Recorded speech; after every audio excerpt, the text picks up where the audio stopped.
Nurse,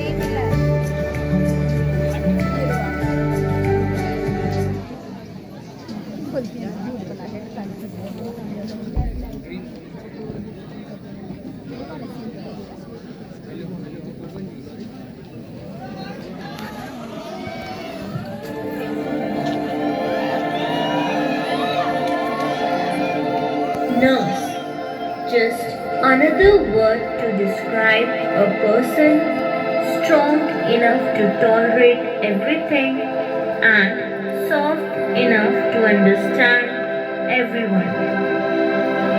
It is indeed a high blessing to be first and last witness of the beginning and end of the life.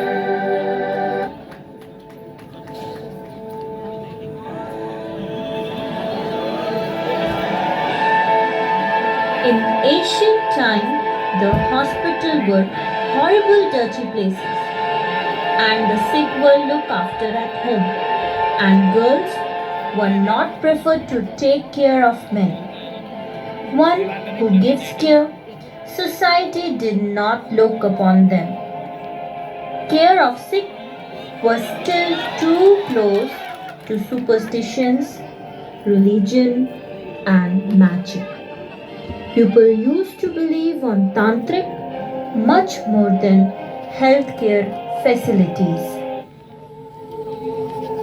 During this dark period of nursing, on 12th of May 1820 in Italy, a baby girl was born called Florence.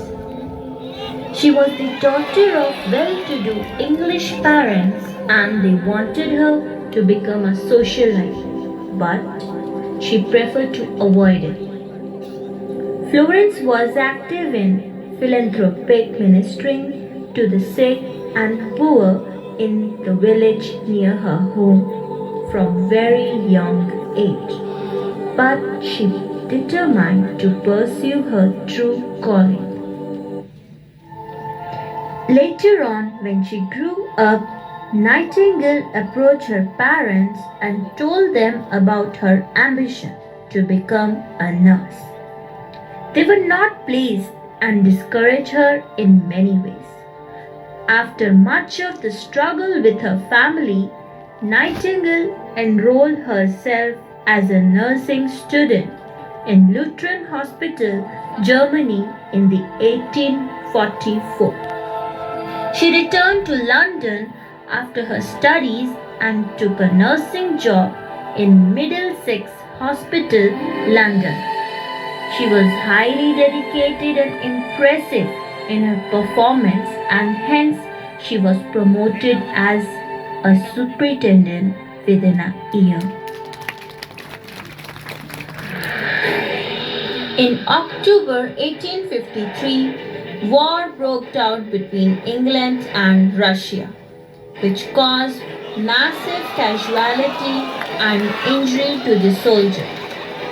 The injured soldiers were taken to various base military camps, but England wasn't approved about the neglect of their injured soldiers. Nightingale received a letter from the Secretary of War in late 1854 asking her to organize a group of nurses to take care of sick and injured soldiers in the war site.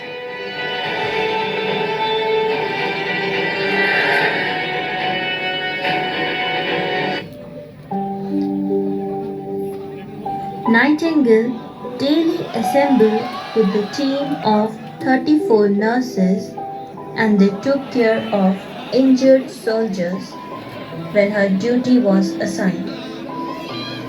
In Turkey, she was shocked to see overcrowded, unhygienic hospitals.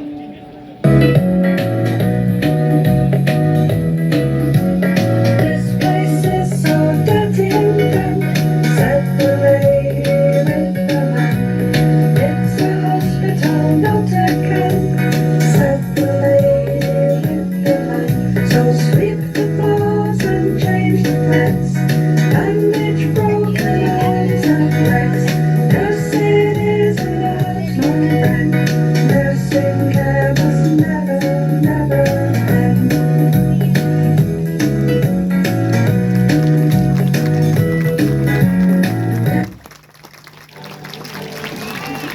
Her effort and knowledge brought down the death toll by two-thirds.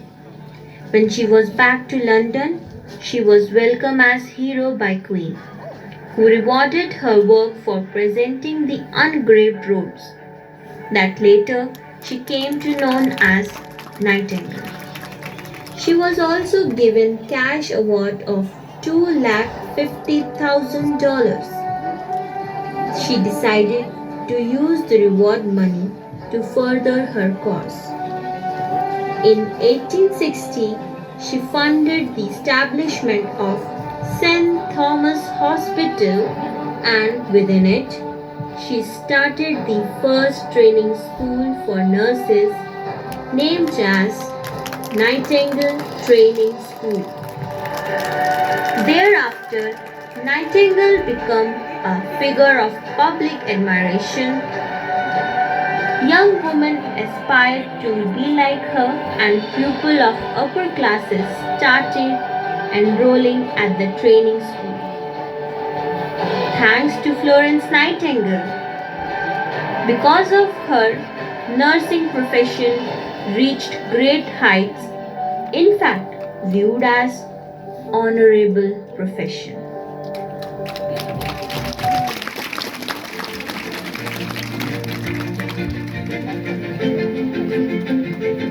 I had come out with a lamp. I never thought I would become the light. I started with just one ointment. I never thought that today I would be filled with joy and happiness. I have reached the pinnacle of heights. Today my shadow is everywhere. Now times have changed and everyone here has understood that they need me. Many years ago, I was limited to just GNM and ANM. Now, I have changed the world. I have also achieved BSc nursing. I have connected with people's pulse. Earlier, I used to cure people with medicines. Now, I have started making people aware through health education also. I have also achieved MSc Nursing. I understand the main principles of theory and practice. I have reached the heights in research. Now I understand not only injections and tablets but also technology. Even college is incomplete without me because I am imparting knowledge to the future generations also. Where will you not find me today? I'm a nurse, a professor, an administrator, a counselor, a researcher, and whatnot. The one who connects with the pain of the mother and the cry of the baby. Call me a midwife and a pediatric nurse, where I'm connected to anatomy, physiology, and the wire of the ECG. Then call me a medical surgical nurse. When I connect with people's emotion and psychology, then I am a psychiatric nurse. When I remove diseases from people's home, then I'm known as a community health nurse. Even on the borders, when I become someone's smile, then I am known as a military nurse. I was a small lamp. Now I have spread my light all over the world.